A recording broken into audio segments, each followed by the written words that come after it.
Hi friends, write in the comments what city you are from. Perhaps you also had similar stories.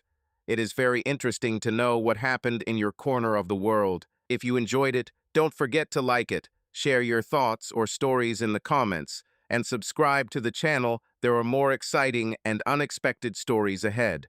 All characters and events described in this story are fictitious. Any resemblance to real people or events is purely coincidental. Do not judge strictly. Alex woke up at 6:15, 5 minutes before his alarm. His bed creaked as he reached for his phone. The Sleep Watch app happily read 8:02 am. A great result. Outside, the automatic sprinklers whirred softly, a common sound in the quiet suburban town of Fairfield, Connecticut. He pulled on a gray Stanford CS department T-shirt and athletic shorts and walked down the oak steps. The kitchen was clean-lined, a marble island, an induction cooktop, and smooth blue lighting under the cabinets. Alex pressed a button on the coffee machine, and the warm aroma of Colombian dark roast beans instantly filled the room. "Dad, can we have Viennese waffles today?" The youngest, Max, ran in first, a 7-year-old whirlwind in pajamas with the Mandalorian on them. "Only if you clear your plate," Alex replied, taking some waffle batter out of the freezer. "Dill," Max said solemnly, and with a silky movement hit his fist against his father's fist. 10-year-old Lily followed into the spacious kitchen, holding a thick book, A Brief History of Dinosaurs, under her arm. "Dad, you promised to read me the chapter about the Triassic period. Don't forget, okay?" After school, Coder's word, he smiled, taking 2 steps toward the refrigerator. The third to arrive was the oldest, Ethan, 12, with a reddish fringe and a Little League t-shirt. He yawned loudly. "I forgot my Spanish lessons again, Mom." He stopped short, noticing that Mom was not there yet. It was the right moment for Emily to come out. She walked in with her long blonde hair pulled back into a messy ponytail, her navy pajamas like a tracksuit, a baking sheet of bacon in her hands, and the smell of maple and smoked meat coming from the kitchen. "Good morning, team," Emily said, and without stopping moving, she kissed Alex on the cheek. "Captain, breakfast is almost ready," he replied in a mock military spirit.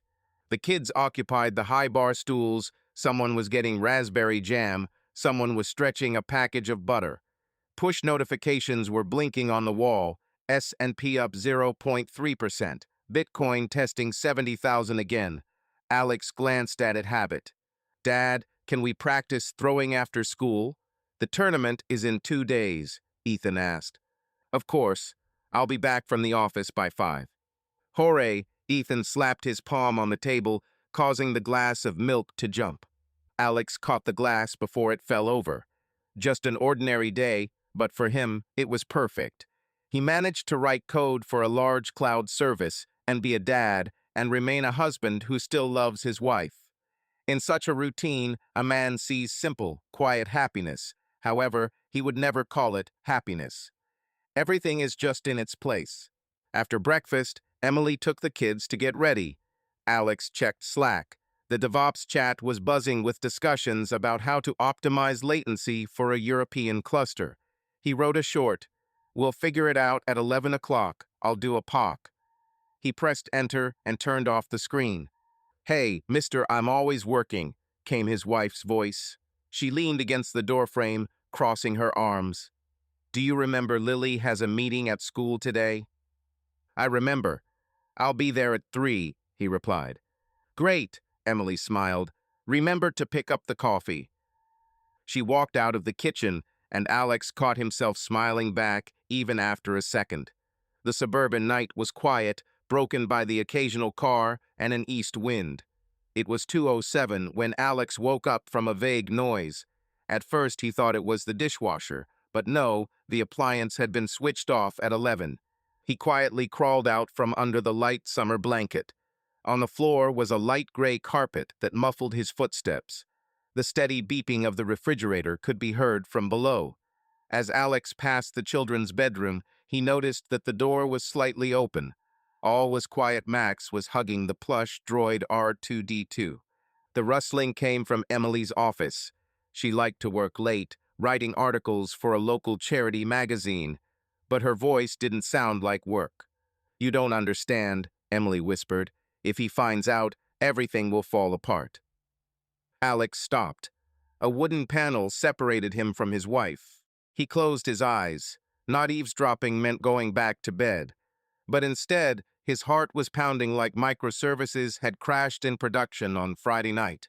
"You promised to tell him after Max was born," a male voice said quietly. Male, not a work call. "I tried," Emily said, barely audibly. "But then he quit his job at the bank for a startup, and everything was hanging by a thread. I couldn't." Alex pressed his ear to the door. Dry sweat ran down his back, as if the air conditioner had suddenly turned on full blast. He knew that voice. It's been a while," the man said. 13 years. Ethan, Lily, Max, they all think I'm just Uncle Chris. Chris Holton. Alex's best friend is 40, a full-time cybersecurity consultant and godfather to all 3 children. "Please speak more quietly," Emily whispered. "The house is quiet, but the sound still comes through the ventilation." Alex felt his fingers go numb. The name alone was enough to confirm it. He pressed his palm to the wooden panel. It creaked slightly. There was a momentary silence inside the room. Chris called cautiously. "Wait," she replied.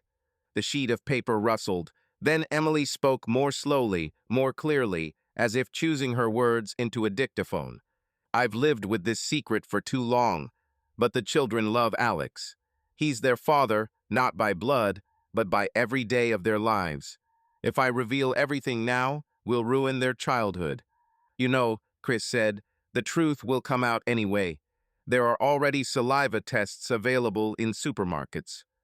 "He won't do the test," Emily said firmly. "He trusts me." For the briefest moment, Alex almost laughed nervously, dryly. Trust. He closed deals worth millions, implemented zero-trust policy into the company's infrastructure, and at home. At home, he left trust = true. "Listen," Chris took a deep breath. "I'm tired of hiding too." "Tired? You show up on holidays. I live with this every day."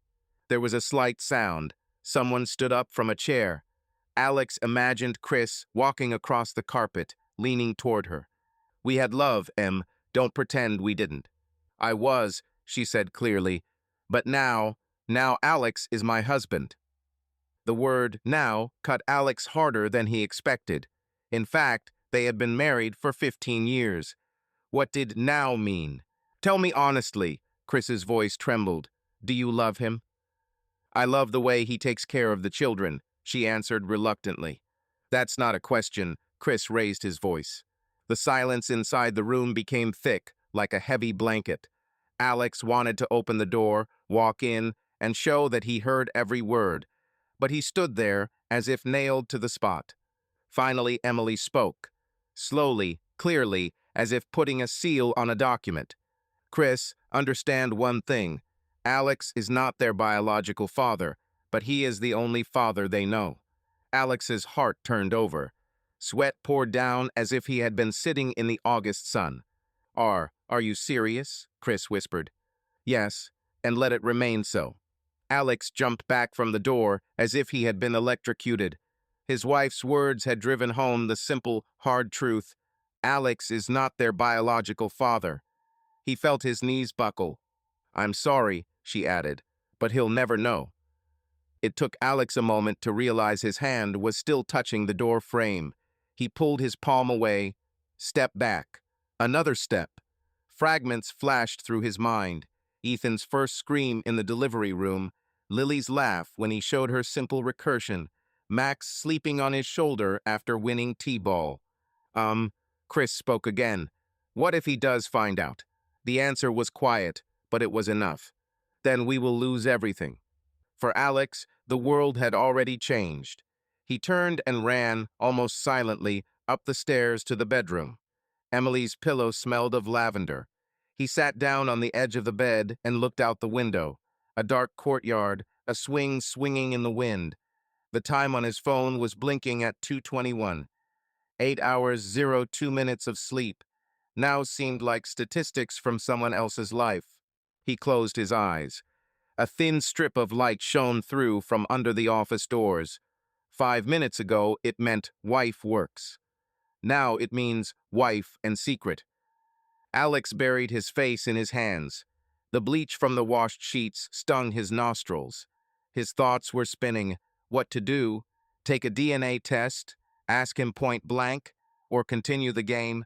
A door slammed from below. Chris had apparently gone out the back door to the car. The house was once again plunged into silence. But it was no longer the silence of a pleasant suburb. Too much that was unsaid lived in every inch of the walls. The bedroom felt alien. On the left was a photo from Niagara, the three children and Emily in bright raincoats, Alex holding a selfie stick. He remembered taking this photo, how Max was afraid of the noise of the falls, and Chris, who went to help with the road, pressed the shutter. Not the time, Alex whispered to himself. He slowly lay down next to the empty side of the bed, leaving a few inches between him and where Emily usually slept. The strip of light under the office door was still on. His eyes adjusted to the darkness, and every object took on a new sharpness. The children's drawings on the hallway wall, the lapel of his suit ready for the morning meetup, the box of Lego sets that Max had never put away. Ordinary objects, but now evidence of a different story. Alex turned to the side, looking at the ceiling. Inside, there was a loud knocking. Not his children, not his. Emily's phrase repeated itself as if an audio recording had jammed. He is not their biological father. The wind howled outside and rain began to pound the roof. The day's schedule was in tatters. 9 a.m. call with the CTO, a lunchtime meeting with an investor, a workout with Ethan after school. Everything was still in the same place on the calendar, but the point was gone. Alex rolled over, face down in the pillow, trying to force himself to breathe evenly.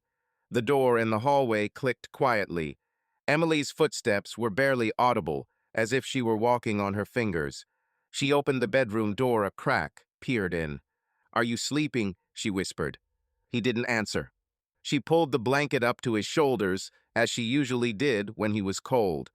Her hand lingered for a moment, then the footsteps moved away. The door closed. Alex opened his eyes. The strip of light was gone. The shadow of the cable duct on the ceiling had grown longer, like a crack. He realized this was just the beginning. But tonight, no confrontation. It was too hard to breathe to even talk. He clutched the pillow to his chest like a shield. Through the noise of the rain, the wind, and the inner hum, he could only make out one phrase, Emily's voice. "He will never know. He is not their father." These words laid the final slab on the foundation of the ideal stage, transforming his life into something new and unfamiliar. Alex barely slept a wink. Until dawn, he tried to convince himself that the nighttime whispers behind the wall were a kind of dream. Overwork, covering his hearing with a hallucination. Towards morning, having set the coffee maker on the timer, he glanced at himself in the mirror, pressed a cold bag of frozen peas to his eyelids, and smiled evenly at the best dad ever sign that Lily had cut out of construction paper. Everything had to look familiar.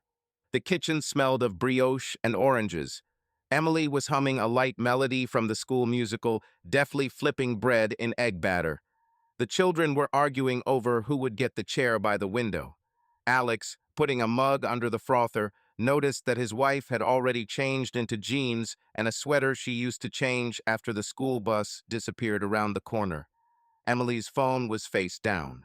A coincidence? He handed Max a plate, praising the neatly spread peanut butter, but he noted every little thing out of the corner of his eye. The light in the office hallway was out, although Emily usually left her laptop docked there. As the kids raced out to the bus, Alex walked up to the door of her study nook and touched the handle. Locked. He knew that lock. It used to be locked only for New Year's surprises. Emily appeared on the stairs with an empty mug, asking if he was looking for something. He mentioned a dead charger. She suggested getting a cord from the living room. Everything sounded serene, but he detected a slight, barely audible readiness for an excuse in her voice, as if the answer had been prepared in advance. On the way to the office, he turned off his usual podcast and drove in complete silence. At the traffic light, a text from Chris flashed, a question about Ethan's evening match and a cheerful smiley. Alex wanted to automatically type sure, but instead put the phone down. Too many coincidences in a day to push the situation any further. In the conference room, he stood at the board, discussing latency and traffic balancing. His mouth uttered the right terms, his hand drew diagrams, but his consciousness gnawed at the past. Emily's pregnancy, Chris's endless presence in family photos, the random phrase about my godson addressed to each child. After the meeting, he asked a lawyer he knew in the chat where he could anonymously order a DNA test. He pretended it was a joke pet project. The green circle with a check mark in the answer suggested, the option exists without unnecessary entries. At lunch, he sat with a simple bottle of water. A colleague was surprised by the absence of a second coffee. Alex lied that the children had not slept well and he had passed out. The lie was surprisingly easy. The recent family stand-up had turned into a stage set in which he learned to improvise. On his way home at 5, he spotted Chris's truck parked on the side of the road. He parked his Tesla a few yards away, sat for a few seconds, collecting himself, then turned on the in-car recorder. In the living room, Chris and Ethan were laughing at a table hockey game, and Lily was leaning over a chair, cheering on her little brother. On the coffee table was the same mug Emily had given him in San Diego. It was like a picture from a parenting magazine, only with one more parent in the frame. Emily suggested going for pizza, explaining that the oven was broken. Alex volunteered to drive. Emily sat next to him in the car, Chris and the kids in the back. In the rearview mirror, Alex saw his friend helping Lily fasten her seatbelt, which took a little longer than necessary. In the parking lot of the pizza place, he forgot his wallet, left Chris in the car, and asked how he was doing. Chris shrugged. Planes, projects, Austin tomorrow. The kids will miss you, Alex emphasized. Chris chuckled. He doesn't come here that often. The phrase seemed to ring in the air, too defensively, like a line practiced in front of a mirror. That evening, after the kids had gone to bed, Alex said he was going to shower, but turned toward the office. The combination to the lock was Ethan's birthday. His fingers typed the numbers themselves. The top drawer held the usual office supplies, but the second drawer held a thick, unmarked envelope. He pulled out the sheets. The logo of the Fairfield Genetic Services Clinic, the date that matched his first pregnancy. The father column was crossed out in thick marker, but if he held the paper up to the light, Hall was visible. He photographed the documents and closed them as if he hadn't touched anything. Emily called from the hallway. He came out and said he was checking how much paper was left for the printer. She looked at him a little longer than usual, then nodded. At that moment, Alex realized that both she and Chris had been walking through the house like a minefield for a long time. He just hadn't seen the flags placed before. That night, the house was quiet. He settled on the couch with his laptop, but instead of a code, he opened up his notes and jotted down a short list of what had changed in the last 24 hours. The whispers, the locked office, the upside-down phone screen, Chris's perfect knowledge of the kids' schedules, the paperwork from the genetics clinic. He sent the file to his work address, so it would sit in the cloud in case his home computer accidentally rebooted.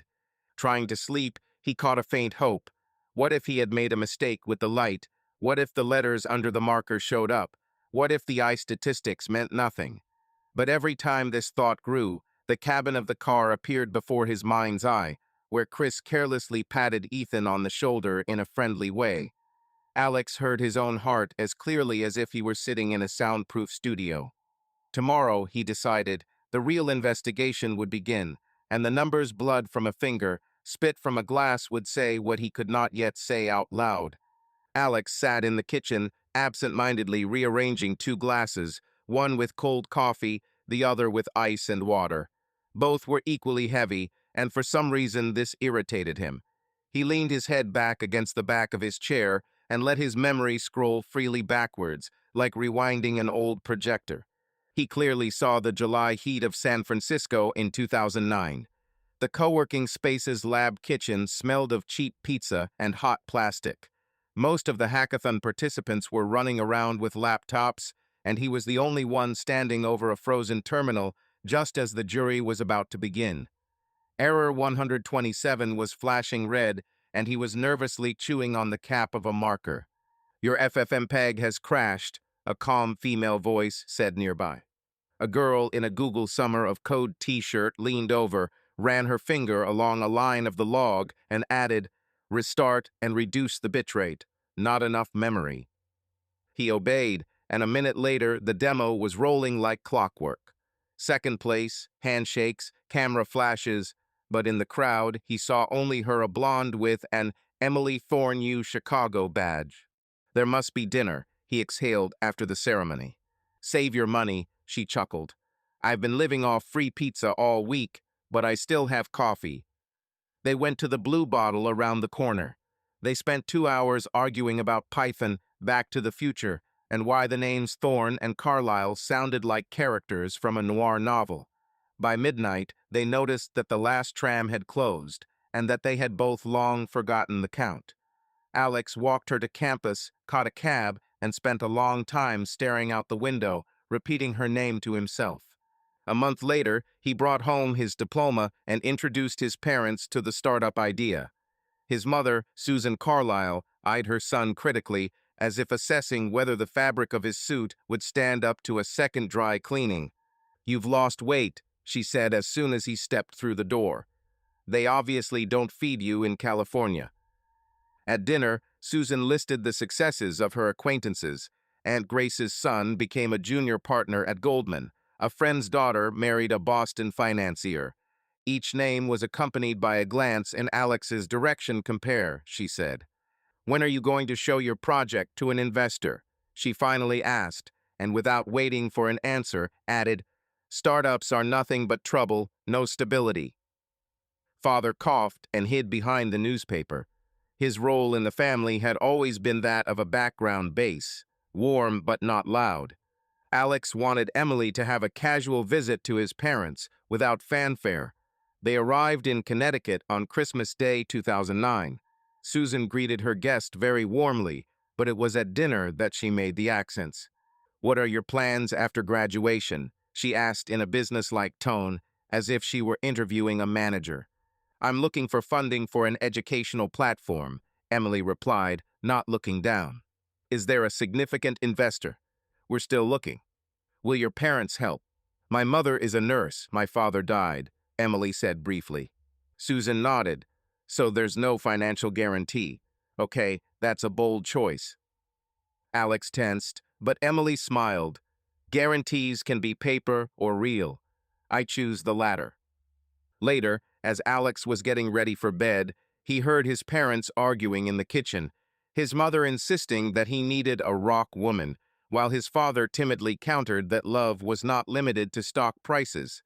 Susan responded with a phrase that now rang in his ears, "I'm just testing the waters." Chris Holton had come into Alex's life during his freshman year at MIT and had been a shadow ever since, but a convenient shadow always there. His mother called Chris the sensible counterweight to your clouds. On the 4th of July 2010, at a family barbecue, she sat Chris down next to Emily. "You both have kind hearts, volunteers from God," she said, serving them salad. "Talk about charity." Alex then considered it a cheerful matchmaking from the All Our Own series, but now he remembered that he was sitting opposite and catching a strange feeling, as if he himself had been left out of the frame. When Alex proposed, Emily wanted a quiet ceremony under the apple trees, but Susan insisted on the Aldrich mansion. A wedding is a family CSR, you can't skimp. A week before the ceremony, Alex overheard his mother whispering on the porch. "A wedding is a business plan for life. Decide who is your best partner." He thought the phrase was addressed to his father, but when he turned around, he saw Emily with a stone face. Later, she jokingly said, "Your mother is conducting a stress test, but I can handle it." Alex hugged her and decided not to make a tragedy. In February 2012, Emily announced she was pregnant. He carried her literally in his arms and called his mother an hour later. Susan rushed over with a box of baby onesies and a list of the best pediatricians. If I had had a reliable friend like Chris when I was waiting for you, I would have slept peacefully, she remarked at dinner, giving Chris an approving look. At the time, it sounded like a compliment to a friend. Now it sounds like a hint about the arrangement of the pieces. Alex took a sip of water, clearing the dryness from his mouth. The phone shook. The message from his mother glowed with emoji. Honey, don't forget the va brunch on Saturday. I hope Emily makes it. Love. He mechanically typed, we will if it works out, and caught himself in the cold under his skin. A week ago, he would have written, of course. The computer on the desk was asleep.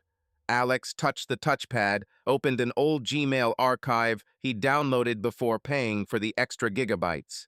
A search for Chris yielded a string of emails from his mother. One, dated April 2011. Thank you for supporting my idea. Emily opens up around you. Alex is too coded to see the picture. Let's keep the rehearsal dinner informal. In the next letter, his mother urged Chris to support Emily if she ever doubts, assuring him that Alex will always provide. The reference to role flexibility felt like a knife on glass. And finally, a short email 2 weeks before the wedding. Room 414 is reserved. Discretion is important. He trusts you. Alex's hands shook. The lines of the letter rippled before his eyes. He stood up, feeling as if the air in the room had turned to thick syrup. Mom set me up, he said out loud. The words hung without an echo, but his heart pounded louder than the ticking of a wall clock. The scandal would seem cheap now. He closed the laptop, opened a new document, and titled it root_cause_analysis. The engineering reflex was still intact. In points, he listed dates, letters, probable motives, maternal control, status, reliable sponsor, Chris's interests, feelings, or vanity, Emily's role between ambition and huntedness. He saved the file to the cloud, duplicated it on a flash drive, and hid it in a Lego box, as if preparing for a search. The clock showed 2:15 p.m. in 40 minutes. He had to pick up Max from after-school care. He knew the route down to the millimeter, but Alex felt like a stranger in his own life. A children's sign, "Best Dad Ever," stared down from the shelf.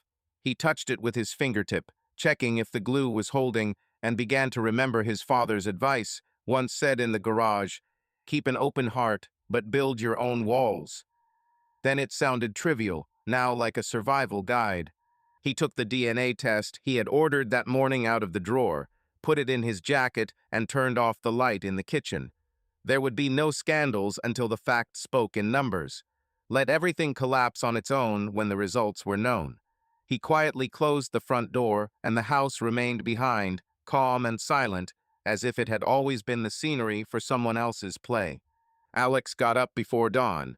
Coffee had jolted his nerves, but it hadn't brought him any clarity.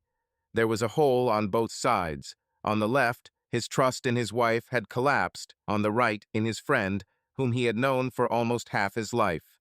He sat down at his desk in the office. He rarely came here, preferring the laptop kitchen, but today it was important to lock himself in. The laptop noticeably warmed my knees as I recalled the past.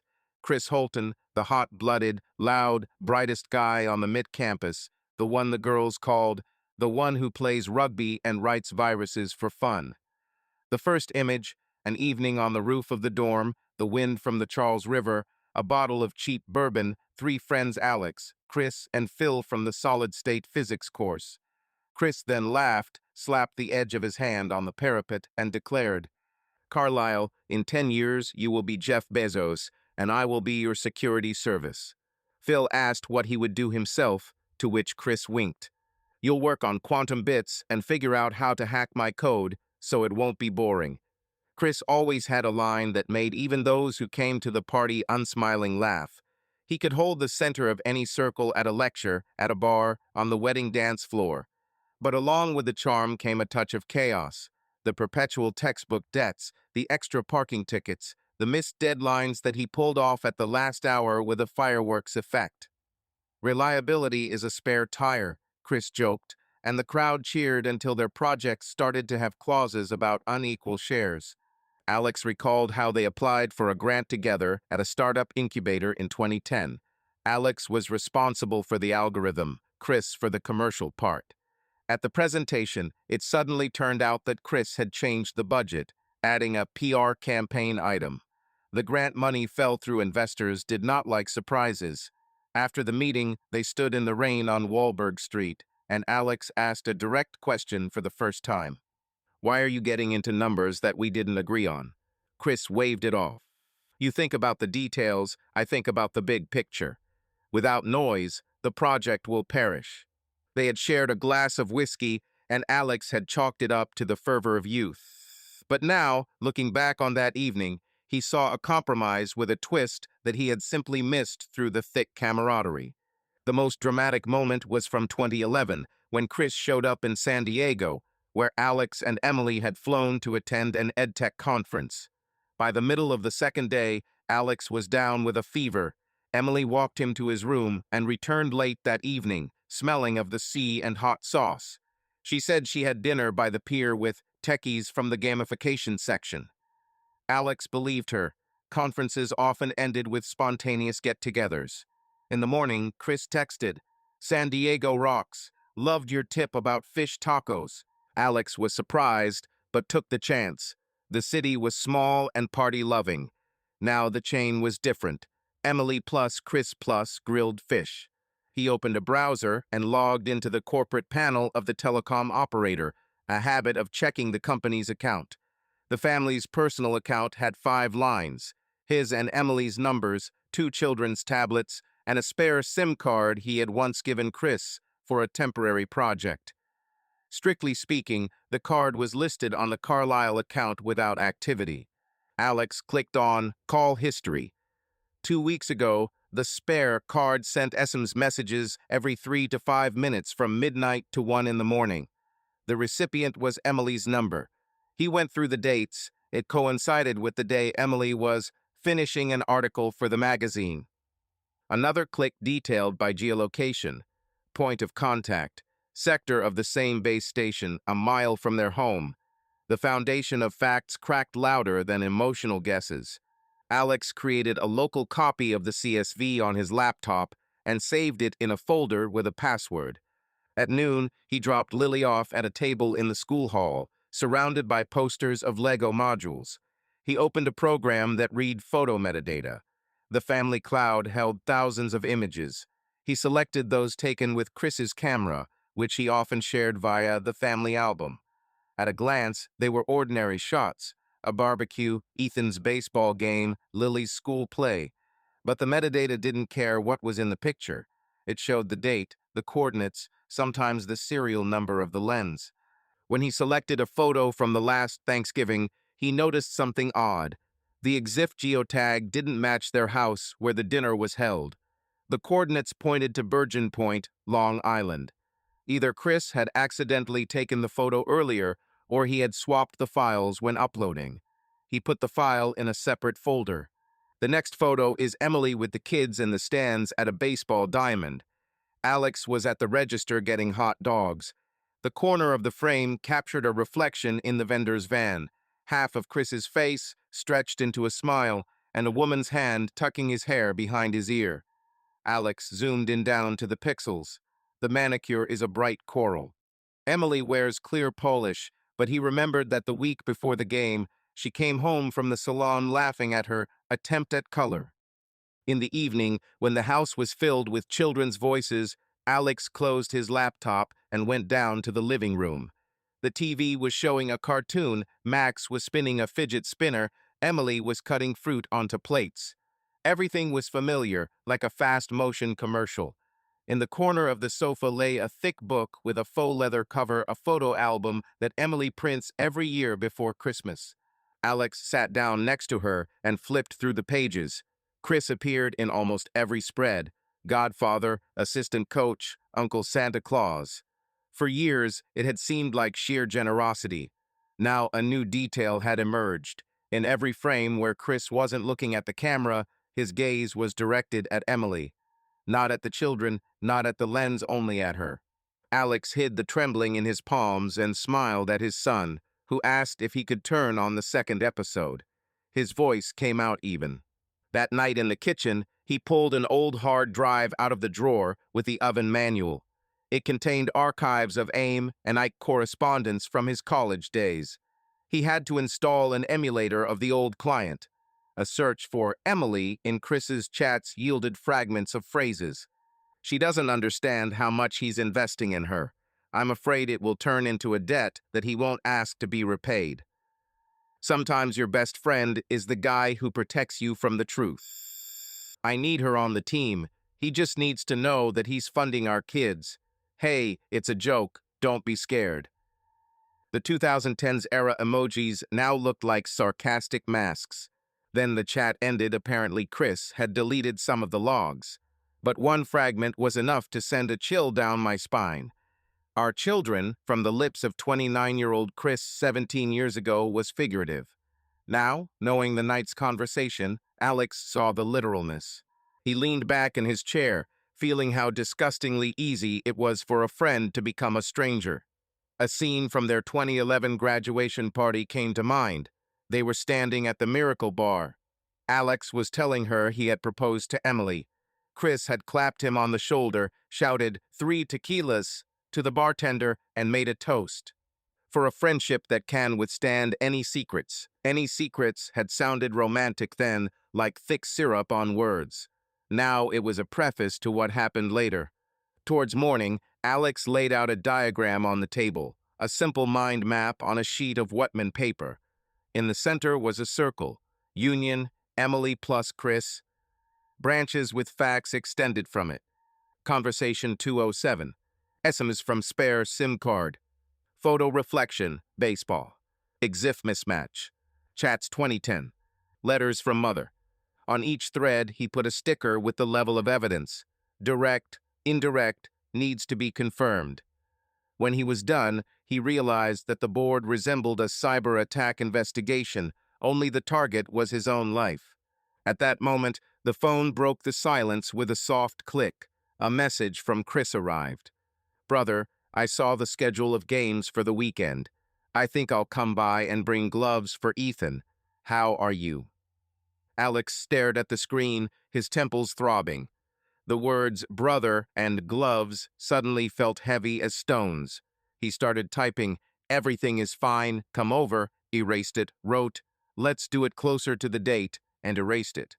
Finally, he left the field blank, pressed cancel, and turned on do not disturb. There was an unfinished coffee on the table nearby, the second one that night. He brought the mug closer, burned his lips, and suddenly remembered another episode. 2013, Max's first birthday. Chris had given the little boy a baseball bat almost as big as the child himself. At first everyone laughed, but later Alex noticed Chris taking Emily by the elbow and whispering something to her.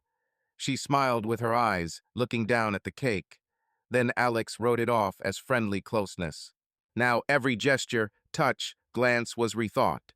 The canvas of the past was restitched with a new thread. If you pull one out, will the whole canvas fall apart? Alex still smiled in family photos, took his kids to school, hosted stand-ups on Zoom, but inside he was already living in a different time zone, where the day was divided not into morning, afternoon, evening, but into collect, record, save. He decided not to shout, not to break dishes, not to throw accusations until every detail of the secret was in a report that could be filed with the court case.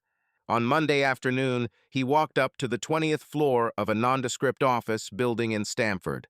A sign by the door read, Holt and Falk Investigations Forensic and Domestic. Inside, among the gray partitions, there was a smell of a laser printer and coffee without milk.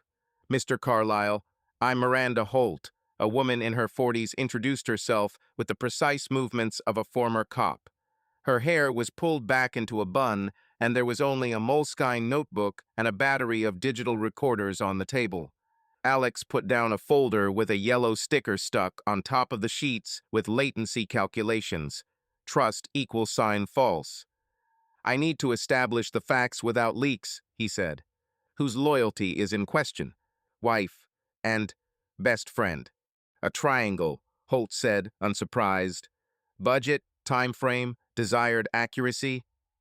All data for a month, but we need to start today. DNA tests, call detailing, outdoor surveillance.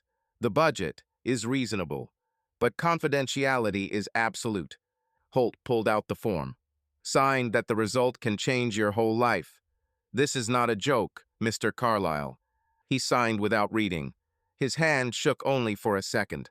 That evening, he stopped by a lawyer he knew, Aaron Lewis, with whom he had once drawn up an option in a startup. Lewis's office now resembled a library, a dark walnut desk, diplomas on the walls, and a mini basketball hoop between them for stress relief. "Are you imagining it, or do you have substance?" Lewis asked. Alex posted copies of his mother's letters, text message logs, and a photo of a baseball reflection. "I want to protect my assets before all the pus comes out. A trust for the kids. Emily's share is what I'm morally prepared to take. We need a forensic audit of family accounts and a tax shield before emotions burn the cash. Who would you recommend?" "Gladys Chang. She can find $1 even in a teddy bear's pocket." Alex nodded. "Start the process, but quietly. I don't want anyone to move prematurely." Lewis raised an eyebrow. When a person says quiet, usually there is already a war going on. "Exactly," Alex replied, "but I prefer it quietly. Don't let the stories stay in the shadows. Like, subscribe, more truth will follow."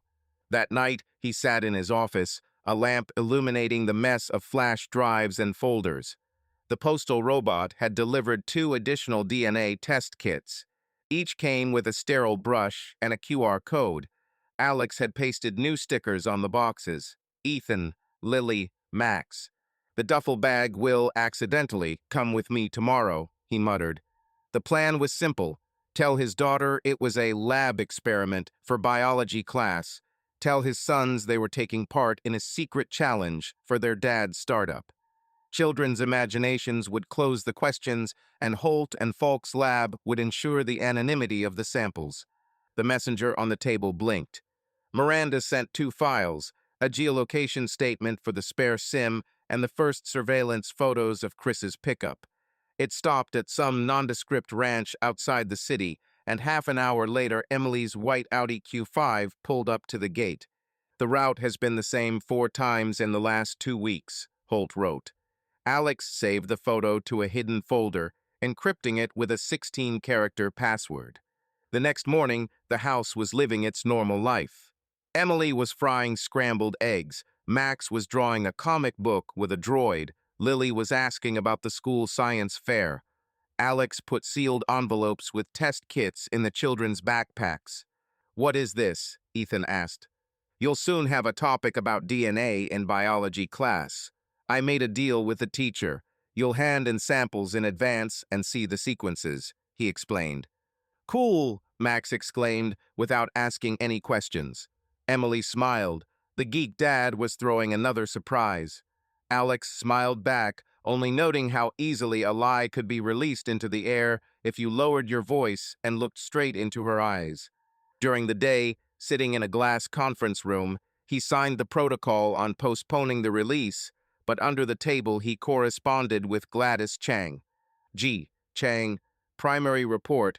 The joint Fidelity account is opened in both of your names, but the dividend transfer goes to the sub-account linked to Emily's card. $23,000 per year. Alex, track all uncredited cashbacks and gift transfers. I need a full trial. G. Chang, will." In between, Miranda sent out notifications. Samples received, coded Alpha, Bravo, Charlie. "Emily's Audi is back at the ranch. I'm attaching a clip from the long-range radar camera. 2 people inside, silhouettes of a man and a woman. Checking Chris's cloud photo storage subscription. It was paid for with your mother's card." The last line cut deeper than the others. "The mother finances the friend's account. Where are the family photos stored?"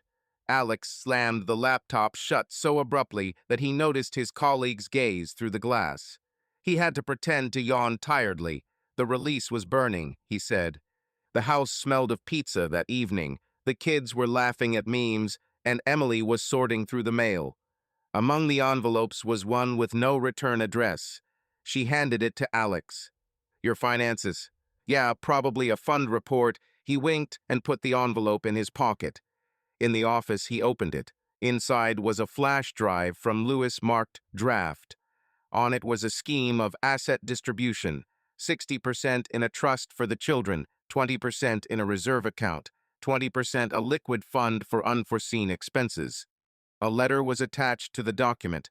"Click when you decide to move from the quiet phase to the open one." Alex put the flash drive in the safe. He now wore the key to the safe on a chain along with a ring. The sound of metal hitting metal sounded like a quiet bell. At midnight, Miranda reported back. Drone footage had revealed a swing and slide combo in the ranch's backyard. An improved version of theirs, but still bearing the same store-bought sticker. "Why do they need a second sight?" Alex asked in an audio message. "Sometimes adults need cover," Holt said. "But I'll check the accounts. If the purchase was made on your mother's card, it's a checkmate." He turned off the microphone and peered at the satellite map. The house, the hill, the slide, everything seemed like a miniature copy of his yard, as if someone had built a spare stage to rehearse someone else's idyll there. On Wednesday morning, Alex dropped the kids off at school and headed to the bank on Park Avenue. The financial advisor, a tall man in a steel-colored suit, brought a folder labeled "Protective Structure." "We can set up a revocation trust, where you are the sole grantor and trustee until the heirs reach adulthood. In the event of a divorce, the assets are protected, but access to dividends is retained. Quickly and quietly. The law allows it if there is no court request. Signatures and 2 witnesses." Alex remembered Emily's face when she'd first seen their future home and said, "This is where the kids will grow up and go to college and will grow old on this porch." That image had struck a nerve, but he'd tightened his grip on the pen and signed. On the way to the car, he caught himself thinking that his steps had become quieter. He really was learning to walk like a warrior, unnoticeably, in a steady rhythm. His phone vibrated. A message from Chris. "Hey, bro, I'm flying to Chicago tomorrow. Please throw Ethan his new bat. I left it with you." Alex erased the notification without opening it. He remembered Chris's agreeing grin at graduation, the phrase about secrets. Now, every smiley from his friend seemed like a tiny mark of betrayal. That evening, Holt sent a zip file. 37 hours of footage from a camera mounted on a pole across from the ranch. At the 10th hour, Chris is seen going out into the garden, checking the slide, then taking the lid off the grill. 15 minutes later, Emily's Audi pulls up, carrying bags and a bottle of cider. There are baby car seats inside, but they're empty. Alex pauses the frame where Chris puts his hand on Emily's waist. He listened to his own breathing. His heart was beating evenly. It turns out that shock can be endured to such an extent that new shots no longer make it more painful. They are simply filed away in the evidence folder. He saved the video under the name Ranch Core Evidence. Then he opened the Holt-Falk spreadsheet: items, DNA kit, cash flow, outdoor, electronic check-ins. Next to it was a column called Status: green cells collected, yellow ones in progress. The red one remained: interception of WhatsApp correspondence. This required court approval or physical access to the device. Miranda suggested waiting. Often traders relax when they think you don't know anything. The night passed without sleep again. Alex opened the IDE, wrote 100 lines of code for a module that had been waiting for a review at work for a long time. Each line was an act of self-control. At 4 in the morning, he looked up. Programming helped, like even breathing during a migraine. So he took a blank sheet of paper and wrote down 6 short goals. Full DNA report. Aldrich Mansion extract for 2011. WhatsApp interception. Complete the trust signatures of witnesses. Record mother's expenses on Chris's account. Find a psychologist for children before divorce. He stared at item 6 longer than the others. The kids were still laughing, building Lego houses, and arguing about Marvel heroes. He knew that when the truth came out, their world would crack. But if he prepared them for a soft landing, maybe the crack wouldn't go so deep. By 5 in the morning, the Holt and Falk lab report arrived. The header contained the codes Alpha, Bravo, Charlie. None of the profiles matched Alex's control sample at key Y chromosome markers. Translated into human language, that meant that neither Ethan, nor Lily, nor Max were his biological children. Alex closed the file, but he didn't feel like he'd fallen into an abyss. He was already standing at the bottom, just looking around the walls. He texted Miranda, "Thanks, we'll proceed as planned." Then he texted Lewis, "Time to press." The flash drive in the safe waited for the hour X. There were still no scandals, but the quiet war had entered the phase of cruising fire. Alex felt how a feeling of emptiness had finally appeared in his chest, but it did not look like weakness, but like a smooth emptiness between inhalation and exhalation, a place where the next step would soon lie. Alex now began his mornings by opening 3 calendars at once: his family calendar, his company calendar, and another one hidden in Airtable under the neutral name Freedom Ups. The first contained school assemblies, orthodontic appointments, and Ethan's baseball games. The second flashed sprint deadlines and investor meetings. The third contained events that neither his wife nor his coworkers should see: trust signatures, one-time LLC formations, cap table downloads, bridge loans. All 3 schedules looked identical, so any casual glance at the screen would reveal nothing more than the usual corporate routine, even though the third calendar was the heart of Operation Freedom. Lawyer Aaron Lewis set up a meeting with a partner at a New York firm that specializes in protecting assets in executive divorces.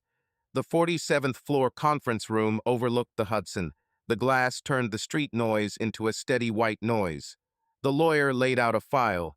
Liquidity was going offshore. Shares were being moved to an Irish custodian. An NFT portfolio was being held in a Liechtenstein vault, and an honest 15% tax was leaving a trail large enough to avoid the suspicions of auditors. Alex listened attentively, making no attempt to embellish his own motivations. He would soon be up against a mother with expensive lawyers and a wife who would be provided with the best family firm in the state, and he was not about to enter the battle without similar protection. Through Lewis, he got in touch with a broker who worked with one-off companies. They chose a townhouse in Westport in half a day: glass, warm concrete, a quiet courtyard, 20 minutes from the office. The buyer was North Cedar Holdings LLC, registered in Wyoming with a nominee director.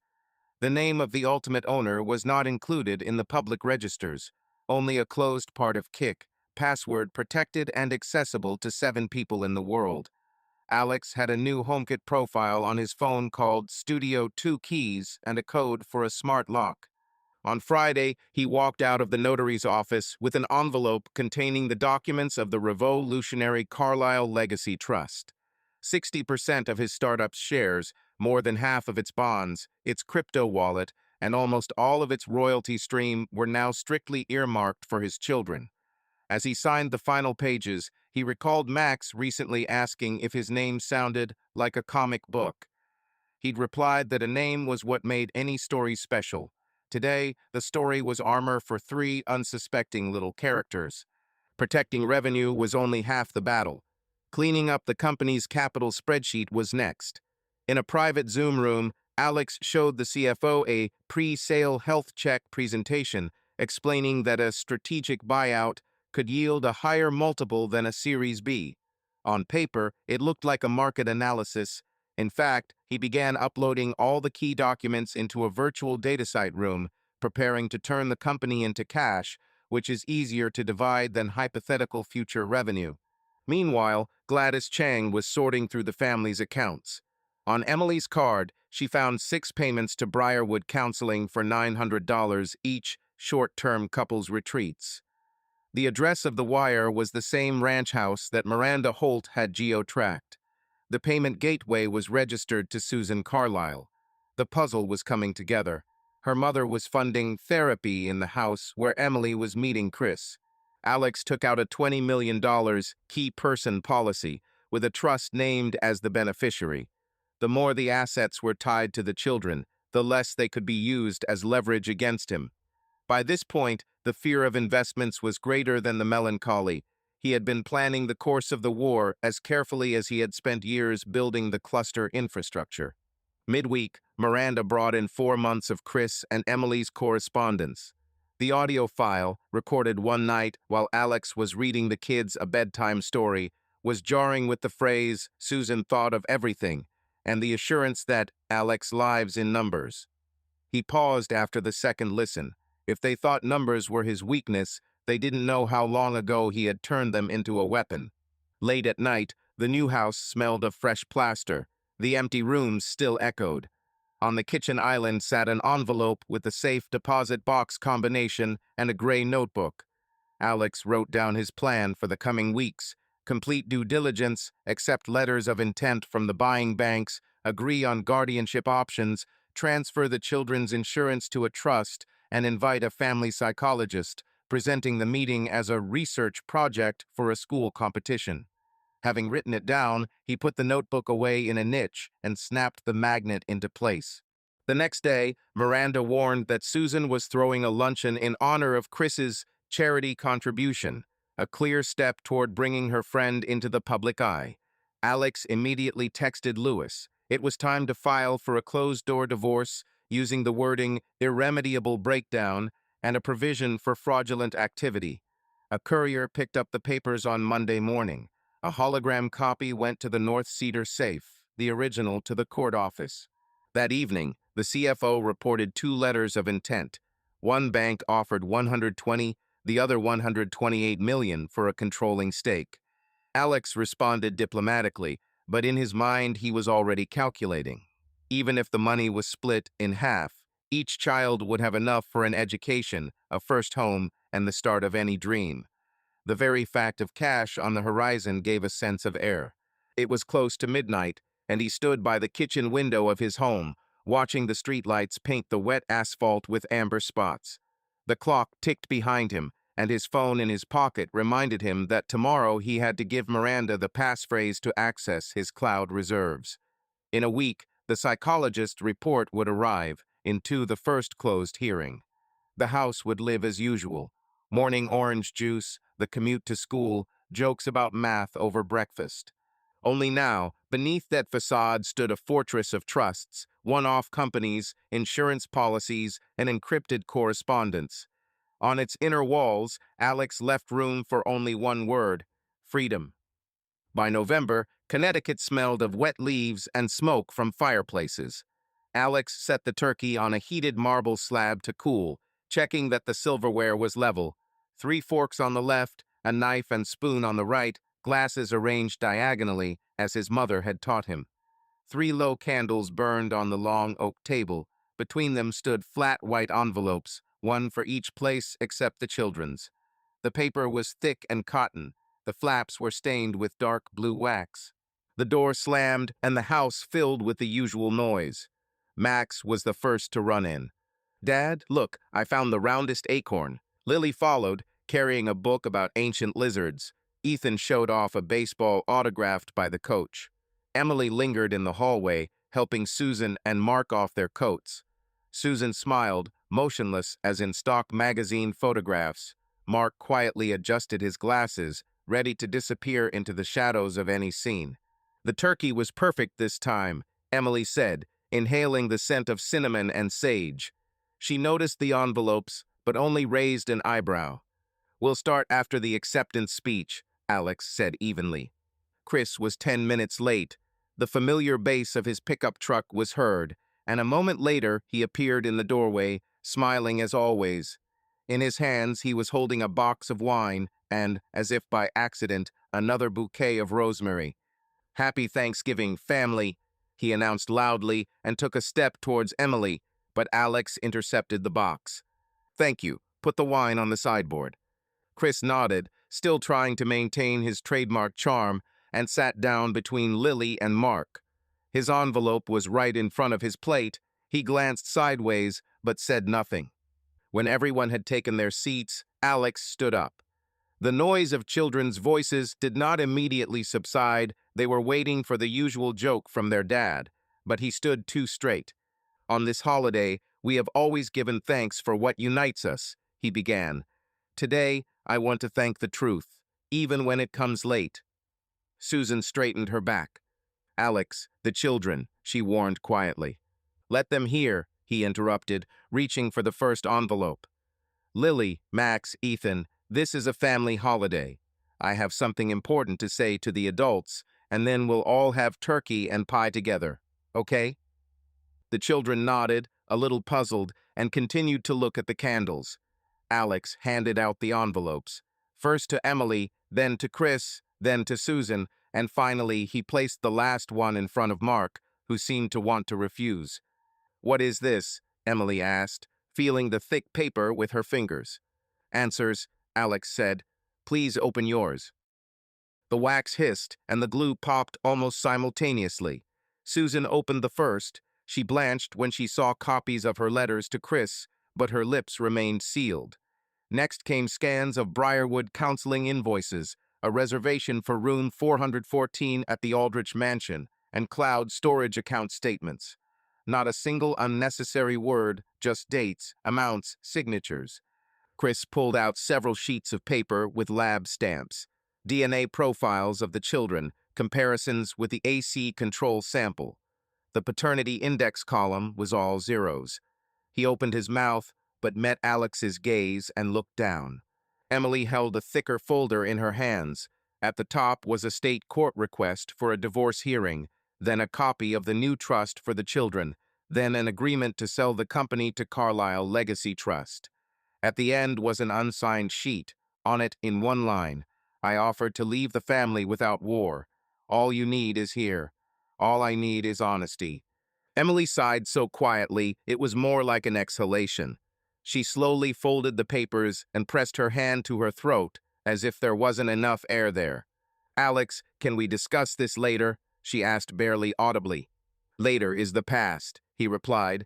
Now it's just a fact. The fact is that you three, he glanced at Susan and Chris, have been running my life behind my back. I don't scream because you were counting on screaming. I act with documents because you underestimated me with documents. Susan tried to steady her voice. I protected the family. You had dreams, but there was no stability. Mom, you sold my stability to another, Alex said, and made me love lies from the first to the last word. Mark finally spoke, muffled, as if he had been tearing the ties on his chest for a long time.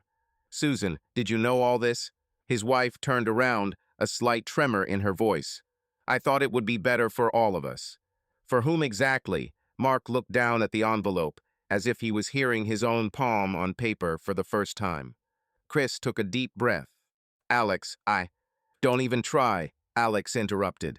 You'll have a chance to explain everything to the lawyers, mine and yours.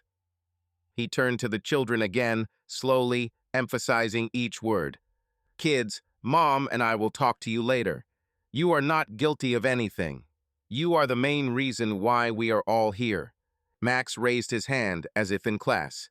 Dad, the turkey will get cold. Alex nodded and smiled. The smile was soft, completely different from a minute ago. You're right, son. A turkey shouldn't suffer from adult mistakes. He cut the bird cleanly, like a surgeon.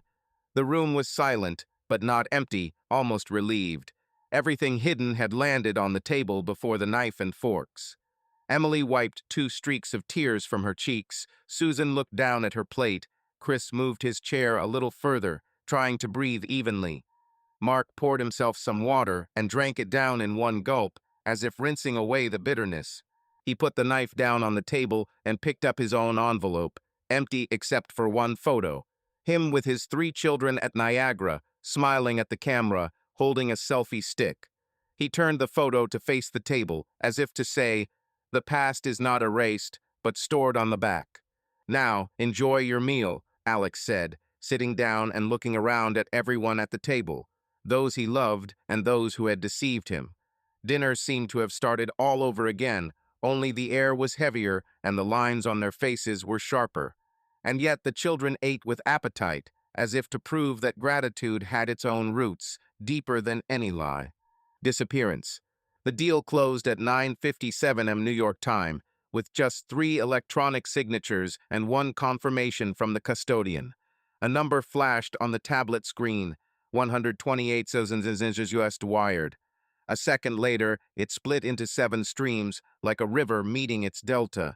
The children's trust, his father's charitable endowment, a legal reserve, insurance, and, most importantly, 2 accounts opened under his new name in Zurich and Singapore.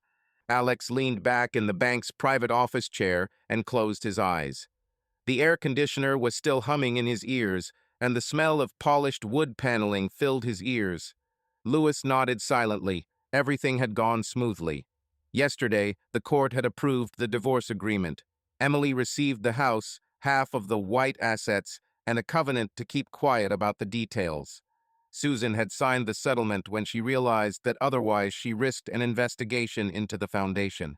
Chris had disappeared before anyone else, moving to Denver, where no one called him Godfather anymore.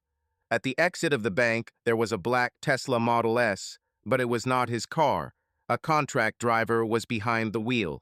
Alex sat in the back seat with leather that still smelled of the factory and said one phrase: Airport Terminal D, private area.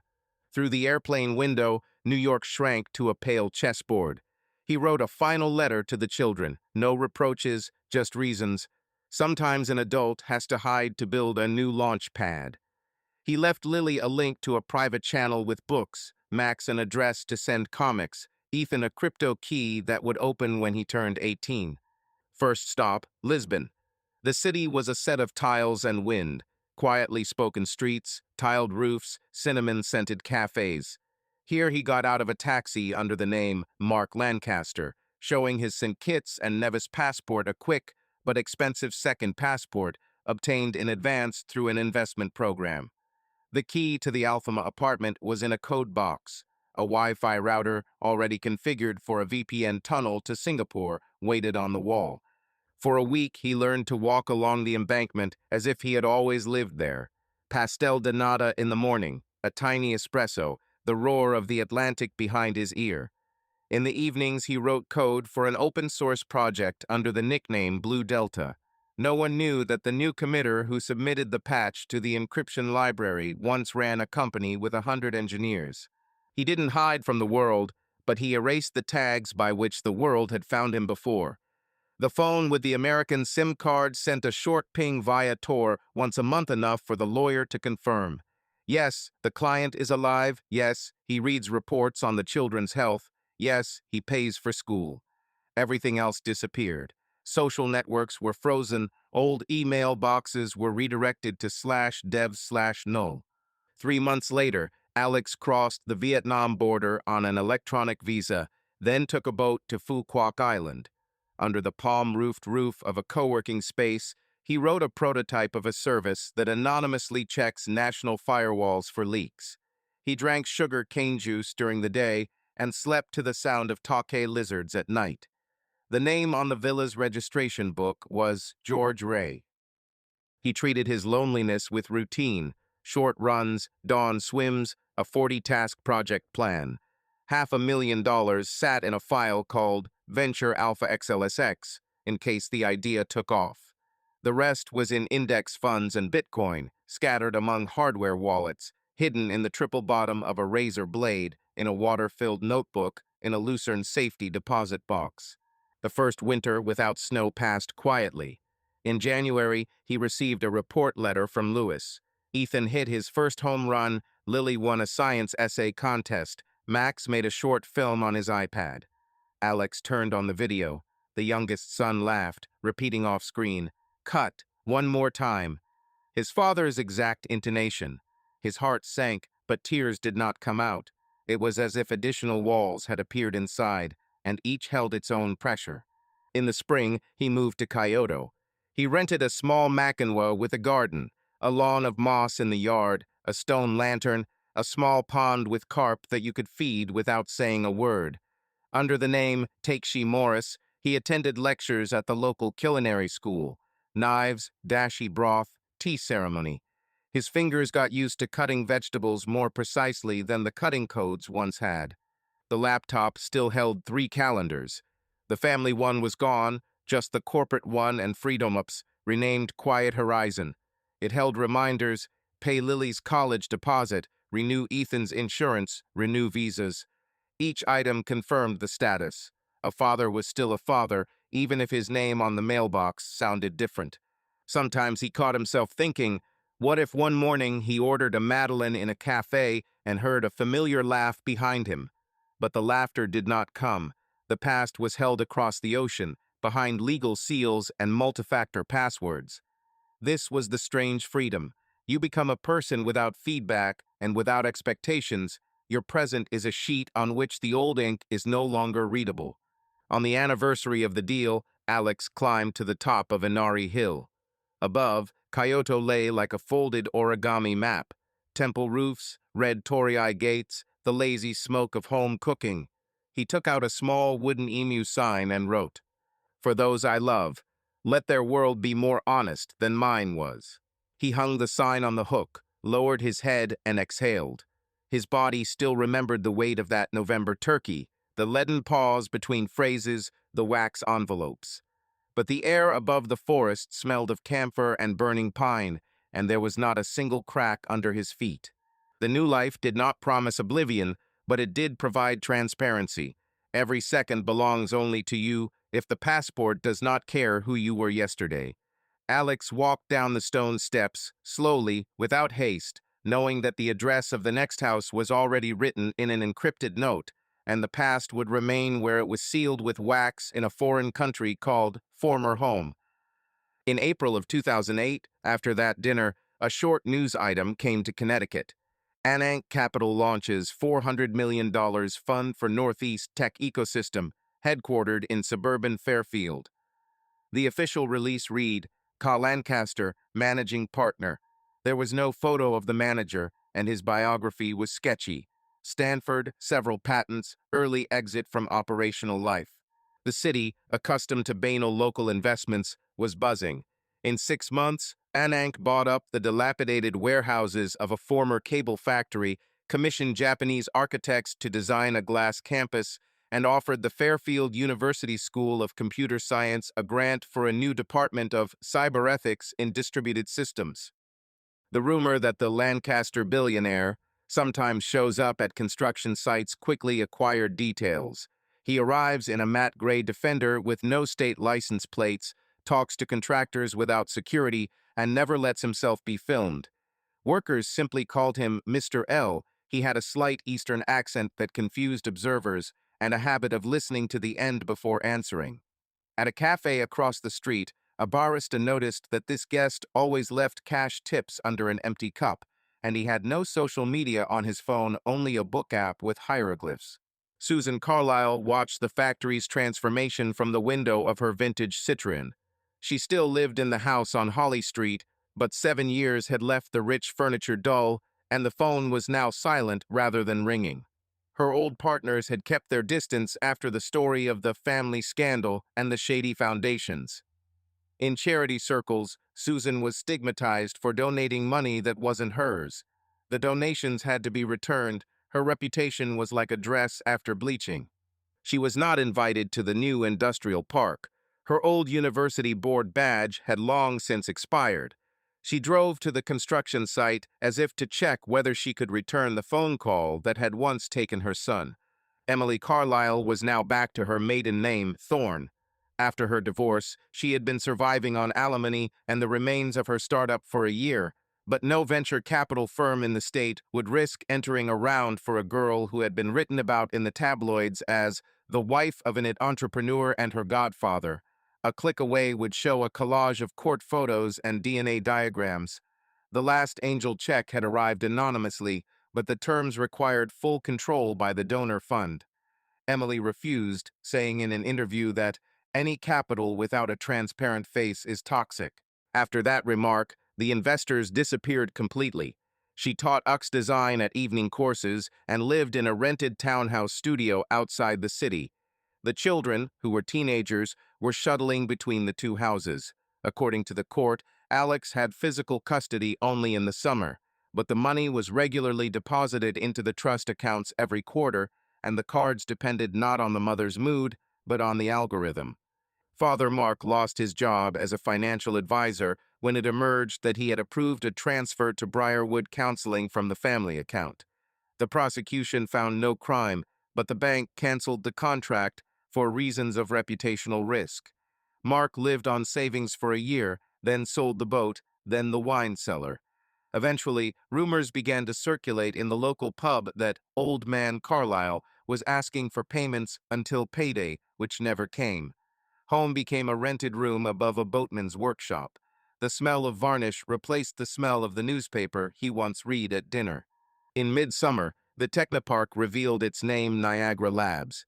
A banner in the rafters recalled a family photo taken near the falls a year before the event. The press was invited to the opening, but instead of Mr. Lancaster, the executive director, a polite Kenyan with a Stanford education, took the podium. He gave a short speech about the region's right to a second chance at technology and presented the university with a check for $40 million. The dean gave a thank you, but the journalists noticed a stately man in a dark gray suit without a tie under the stage. He covered his face with an knit baseball cap. Emily saw the silhouette by chance. She came with a group of students on a tour. Her heart ached. The arched shoulders, the gesture of his fingers as he pulled a moleskine notebook out of his inside pocket and briefly wrote something down in pencil. But while she was squeezing closer, the man had already turned away and disappeared into the corridor of the assembly elevators. In the evening, she wrote to her ex-husband that she was proud of the new technology park and would like to show the children an example of proper philanthropy. He received no answer. The old address forwarded letters to the trust lawyer. The lawyer responded formally, "Your message received." Susan also tried to get in touch through old friends on the university board. She asked for a personal meeting with Mr. Lancaster to discuss a joint project. In response, she received a polite refusal. The financial committee did not see any synergy with her funds. She crumpled the letter, but at night returned to the monitor, found the broker's phone number, and asked if he could find out the real name of the beneficiary. The broker remained silent and in the morning sent one line: "Switzerland's quiet zone does not disclose names." In the fall, portraits of the first grant recipients were posted on the facade of Niagara Labs. Among them, Lily Carlyle, now a third-year bioinformatics student. Next to them, a caption: "A study of epigenetic markers of stress in adolescence." The Fairfield Life newspaper published an interview in which Lily said, "This grant is proof to me that the past does not determine the future." The reporter was surprised by the maturity of the phrase. The 19-year-old smiled the way her father used to smile, short and reserved. To announce the winter internship program, the Tech Park organized a charity dinner. The City Arts Center set up tables made of white brocade, set up a grand piano, and invited an orchestra from New Haven. The guest list included officials, entrepreneurs, journalists, and especially fundraising specialist E. Thorne. Emily came in a laconic dark blue dress, trying to hold herself confidently. At the registration desk, she received a badge, Emily Thorne Uyux. Looking up, she met the gaze of a man in a gray half mask on his face, the theme dress code, Tech Ball. A prick of déjà vu pricked her nose. The mask did not hide the line of her chin. The lights in the hall were dimmed, and the owner of the foundation finally came out on stage. No mask, short dark hair, already slightly gray at the temples, straight eyebrows, eyes the color of melted ice. The tuxedo fit perfectly, but on his chest was a small silver mitt pin. His voice had also changed lower and drier than 7 years ago, when he said, "Let's not make a fuss." "Ladies and gentlemen," he began, "7 years ago I had to learn that every code and every family needs transparency. Today, I am giving that back to the city in the form of a space where young scientists and engineers can build their future without fear of manipulation. Niagara Labs is the place for a second try." He didn't speak for long, as if he was rushing to the point. The room was silent. Even the spoons froze over their plates. Susan, sitting at the end of the row next to an elderly acquaintance, turned white, clutching her napkin. Mark didn't show up by then. He was already in a local detox clinic. But in the recording of the stream, he would later watch the speech 3 times, not saying his son's name, only sipping bitter water from a paper cup. When Alex finished his speech, he walked down from the stage. The guests applauded. Someone reached for a phone. Security asked to lower the cameras. Emily caught the movement, blocked the way. They stood opposite each other. Only the half mask on her face hid half of her cheeks, but not her eyes. "You're back," she said in a whisper. "The city needed me," he replied. "And what about us? You needed security and freedom more than my presence." He spoke evenly, without malice. Emily nodded, as if that was exactly the answer she expected. "I was looking for a job at your foundation." No one connected the names.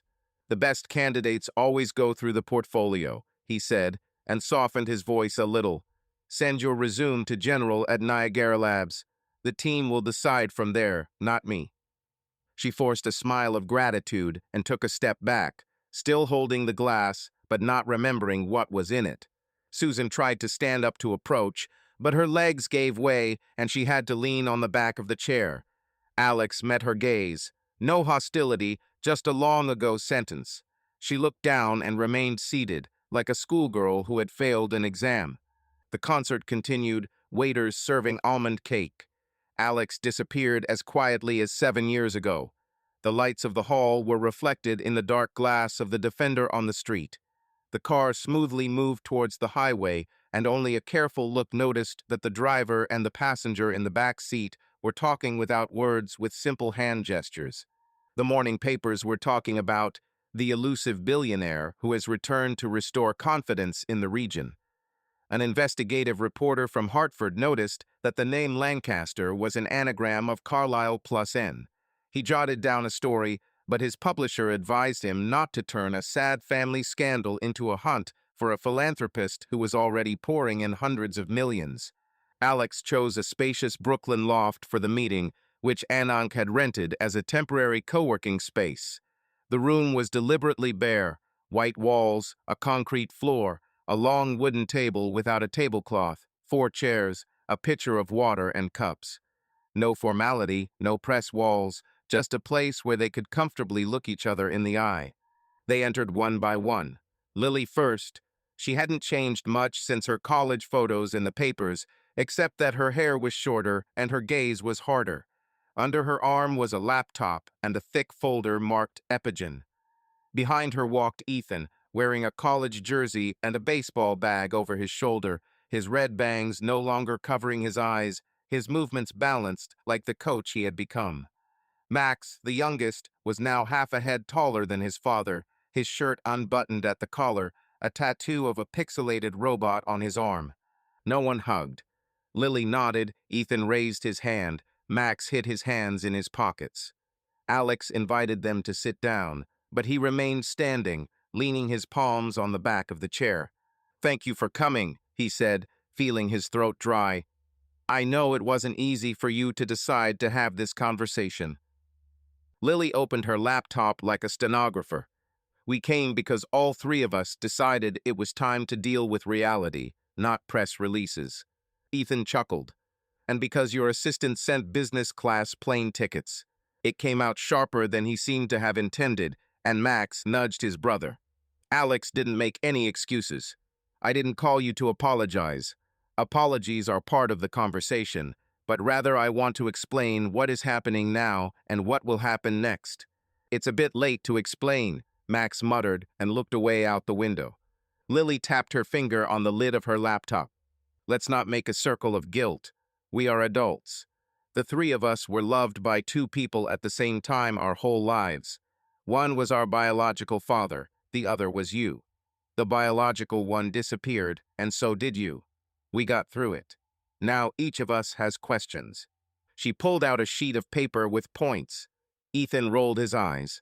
"Sister, maybe we can do without a press conference."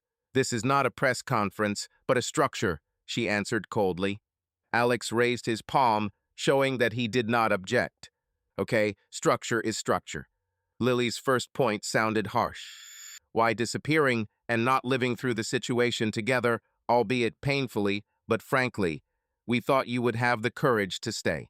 Alex sat down, clasping his fingers.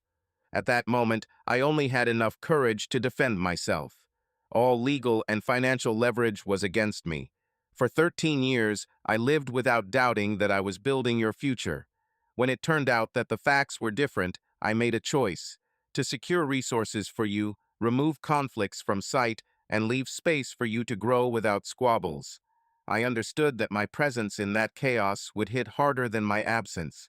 Ethan clenched his fists. You decided for us, as you decided for everyone before. We heard only silence and saw that Mother cried at night. Max interrupted, raising his voice. And I heard from my classmates about the substitution because the tabloids never sleep. Thanks, Dad. The word Dad flew out like a splinter. Alex gripped the back of his chair, but his tone remained even. I hear your anger.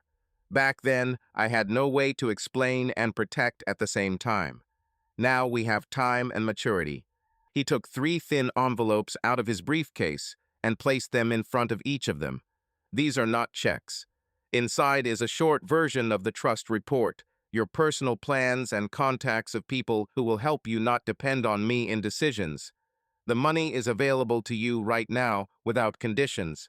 I do not ask for signatures. This is your resource, not my control. Lily opened the envelope, glanced at the first page, and her eyebrows twitched. The numbers were serious.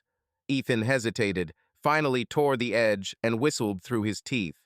Max put the envelope aside without looking. Is this a way to pay off? He asked. No, it's a debt, Alex replied. But not because I'm not your biological father. A debt for the distance. Lily closed her laptop. Good. Second point.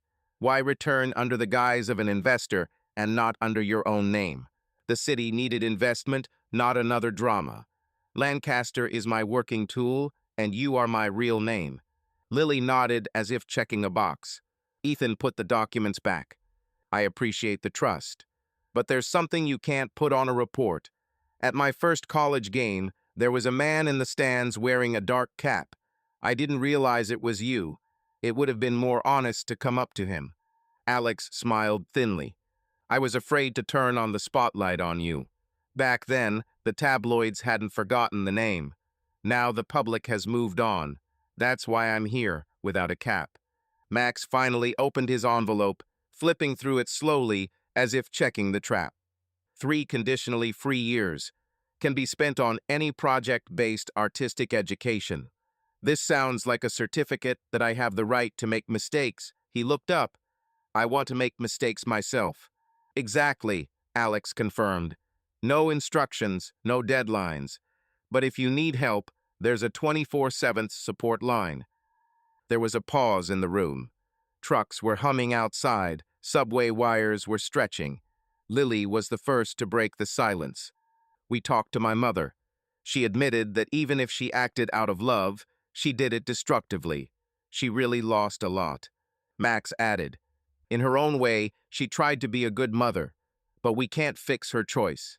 Alex nodded. I don't expect you to choose one side over the other. I propose living in a system where no one is obliged to spy, hide, or shift responsibility. Ethan looked at his brother and sister. Okay, then I have a proposal. Let's try to do something together openly. Without a past. Niagara Labs is looking for a sports project for youth. I can close the coaching part. Not as a favor, but as a deal. Alex raised an eyebrow. A pilot cyber fitness incubator. Let's discuss it. The expert council will approve the funding, not me alone. Max chuckled. A family council is better than any pitch deck. Lily opened her laptop again. And my epigenetics department is looking for volunteers to study stress in athletes. Scientific collaboration between the department and the incubator is an ideal intersection of interests.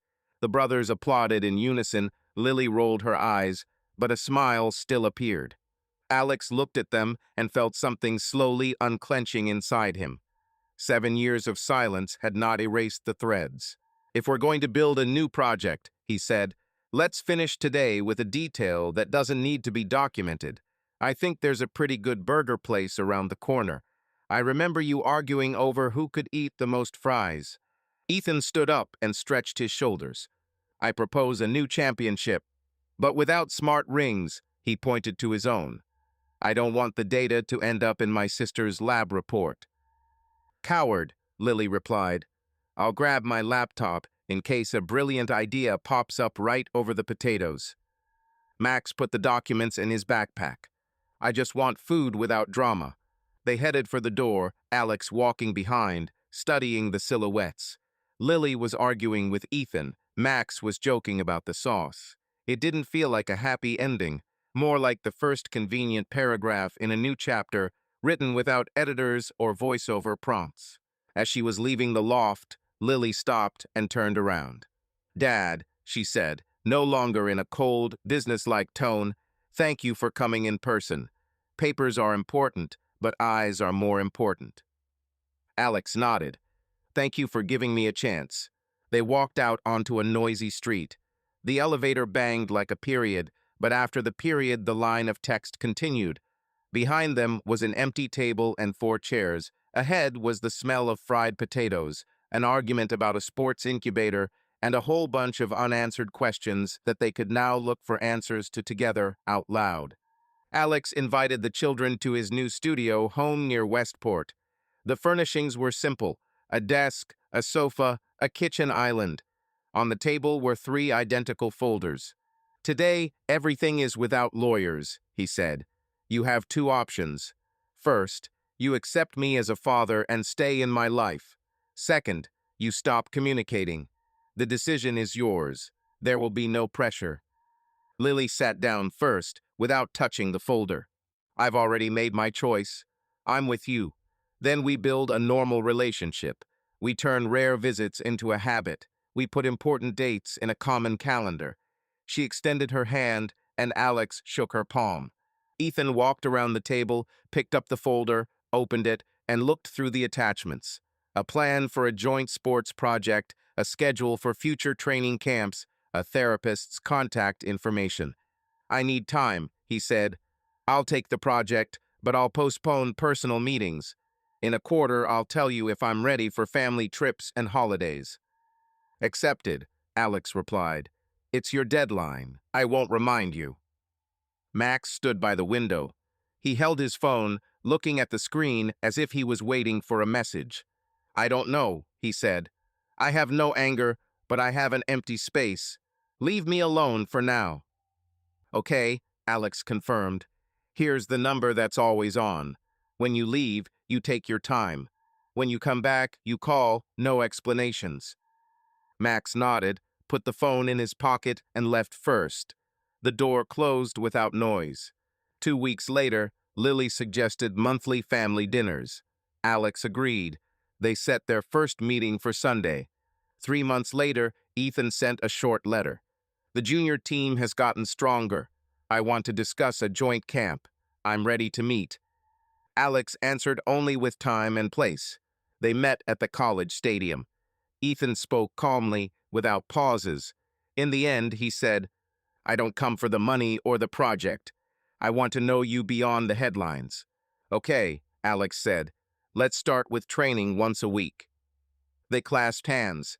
No formal words were required. Max was silent longer than anyone else. Almost a year passed. One evening, Alex found a letter in his personal email box. I need some advice on a game I'm working on. Can we call M? On the call, Max was distant, talking about code, graphics, game design. As a parting shot, he said, Thanks, Dad. The words sounded calm, without tension. Always here, Alex replied. A month later, Max came to a family dinner. He was slow to say hello, but he sat next to his father. During a conversation about the new version of his game, Max turned and said, Consider me back. There were no celebrations. Alex just nodded. Now they meet regularly. Dinners, training, research advice, discussions of game mechanics. Each child's decision remained in effect. Lily came immediately, Ethan after the test, Max when he realized that the test was finished. What was important to them was not the origin, but how a person keeps his word. Alex showed that he was ready to be present without conditions. This was enough for the children to determine for themselves who their father remains for them. In the calendars, this day stood as Family Day choice. The date marker is the third Saturday in June, close to the summer solstice, but not tied to any official holiday. They chose it together. Lily suggested the period between semesters. Ethan noted that the sports season was on hiatus. Max wanted a warm evening for street food. Alex agreed without objection. It was only important that the date had no past baggage. The venue was the upper tier of Niagara Labs, a concrete terrace, tempered glass around the perimeter, tables that could be easily moved. Portable grill modules were placed around the perimeter, with chilled drinks on one table and Max's laptops and controllers for a mini demo of his game on another. No outside guests were invited, just the four Carlisle Thorns and a couple of the kids' close friends. Lily arrived first, bringing a container of salad and a flash drive with a presentation on her grant. Ethan brought the Federation's truck, filled with balls and throwing machines. He planned to show the teenagers new exercises, but he wasn't going to coach anyone today. Max showed up with a backpack containing VR glasses and a portable speaker. Alex cooked steaks, vegetables, and a cake without candles. No one wanted to blow on the numbers. Starting this year, no formalities. Alex opened when everyone had gathered. There are two rules. First, everyone brings something that reflects their year. Second, the day ends with us recording in the next calendar only what we want to see together. Lily turned on the projector. On the screen was a slide with the results. Her lab had received a protocol for clinical trials on volunteers. She spoke calmly, without going into detail, but her eyes were shining. She finished briefly. Thanks to the Foundation for the equipment and to my dad for his patience when the data didn't add up. Ethan pulled out a baseball bat with a gold autograph on the handle. He told him that the juniors had won their first regional tournament. He decided to give the bat to Max as a trophy for the virtual direction, receiving a discreet pat on the shoulder in response. Max launched a demo version of the game on the projector. A construction robot transports resources around a tech park. The graphics are still crude, but Ethan and Lily laughed when they saw the main character running through the familiar corridors of Niagara Labs. In the next build, I'll add levels with a laboratory and a field, promised the younger brother. When the formal part was over, Alex handed out a card to everyone. Lily, plan a joint presentation at a conference in the fall. Ethan, determine the dates of the family camp for school children. Max, prepare a VR tour of the technology park for the open doors. If someone changes their mind, we erase them. The cards are kept by you, he clarified. Then the evening went on as usual. Ethan grilled steaks, Lily laid out cutlery, Max checked the speakers. The sun was setting, the city under the terrace was turning on its lights. Conversations touched on sports, grants, vacation plans. Tensions still arose, especially when Ethan dropped a phrase about how Mom is still talented when she's not so caught up in excuses. They agreed without arguing. Everyone talked to Emily, but briefly. She knew about Family Day and sent everyone a message. I love you. The children read it, responded politely, and that was it. Resentments remained, but they no longer interfered with talking about the future. Late that evening, Max hooked up the projector to a smart camera, projecting a live feed from a drone onto the wall, a panorama of Fairfield across the entire width of its concrete facade. The lights had multiplied in 7 years: new startups, new housing developments, an expanded university campus. Lily quietly noted, the city is growing faster than the Department of Economics predicted. Ethan nodded, because he got a good coach. And then, twirling his glass in his hands, he added, and we do too. Alex stood at the edge of the terrace. Behind the glass, the silk of the wind was barely noticeable, but the noise of the city rose in a smooth, low band. He listened to the children arguing over the details of the VR model, to Lily correcting the terminology, to Ethan making a joke about checkpoints. Without the admiring outside observers, everything happened naturally and calmly. At some point, Max came up and handed over the second controller. Will you test it? We need to make sure the camera catches gestures correctly. Alex took the device. Lily held up the tablet. and then come to my desk. I need signatures on the biobank report. Ethan pointed to his phone. And remember, we're on the field tomorrow at 7. I promised not to be late. Alex looked at the three in turn. No confirmation or broad phrases were needed. The connection was established. Each assignment and request proved that his place in their lives was secured without the prefix former. He took a step back, looked at the drone panorama. The city continued to highlight new growth points. It's a nice view, Ethan said. And the company too, Alex replied. He turned on the controller, repeated the gesture that Max had asked him to check, and saw on the screen how a virtual robot was throwing back the first beam of a new level. Behind the concrete glass, real cranes were working in night mode, lifting the panels of the next building of the Technopark. Alex realized he remained strong not alone, but next to those who made the choice to be a family without regard for DNA. The evening continued with the usual things: VR tests, signing reports, agreeing on training. But behind these things stood the main thing: proof that freedom does not exclude closeness. Thank you for listening to the end. If you like this story, please support it with a like and a comment. It really inspires us to create new episodes. Be sure to subscribe to the channel so you don't miss the next story. It will definitely surprise you. See you soon, and may your life be filled with more good stories. Subscribe to our channel so that your love doesn't cheat on you, and go ahead and listen to the next story, because this story is nothing compared to the next one. If you're under 18, don't even think, click to the next one.